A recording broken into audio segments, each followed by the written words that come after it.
यांच्या कंपनीचं कंत्राट रद्द करण्यासाठी अजित पवार हे तयारीत होते, पण सुनील तटकरे हे करू देत नव्हते, अशी पण माहिती आता समोर येते आहे। मला वाटतं ही सगळ्या काल्पनिक कहाण्या आहेत।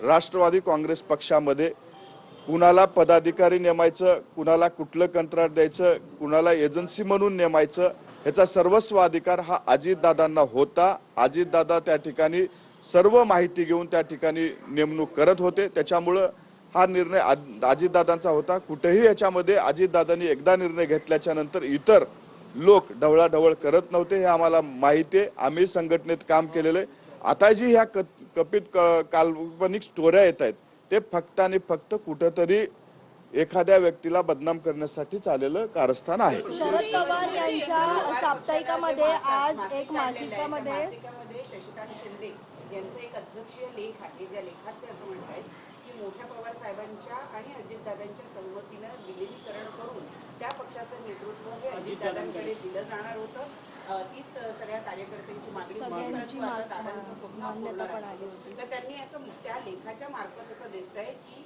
विलीनीकरण करून सगळं नेतृत्व अजितदादांना दिलं जाणार होतं। यावर आपली काय प्रतिक्रिया आहे? मी बघा, मी अजूनही आपल्याला सांगतो की शुद्ध हेतून जर येणार होते तर आम्ही त्यांचं स्वागत केलं असतं, परंतु ज्या दिवशी अजितदादाचं अपघाती निधन झालं, अजितदादांचं पार्थिव विद्याप्रतिष्ठानच्या मैदानात होतं, त्याच वेळी ह्यांच्याकडनं अनेक नेते, मी नावं सुद्धा घेऊ शकतो, अनेक नेते आपल्या माध्यमाच्या समोर विलिनीकरणावर चर्चा करत होते। आमचं म्हणणं एवढंच होतं की ती वेळ विलिनीकरणावर चर्चेची नव्हती। तुम्ही विलिनीकरणाची चर्चा कधीही करू शकला असतात।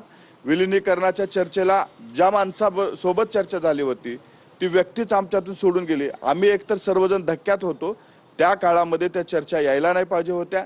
आणि दुसरी गोष्ट, विलिनीकरणाबद्दल आज वहिनी आहेत, म्हणजे तुम्ही जर त्यावेळेस अजितदादाचं नेतृत्व स्वीकारून येणार होतात तर तुम्ही त्यावेळेस आमचे काही पडलेले प्रश्न आहेत की बाबा तुम्ही शिवसेना, उभाटा आणि काँग्रेस पक्षाची परमिशन घेऊन बाहेर पडणार होतात का, ह्याचे उत्तर त्यांनी भेटलं पाहिजे।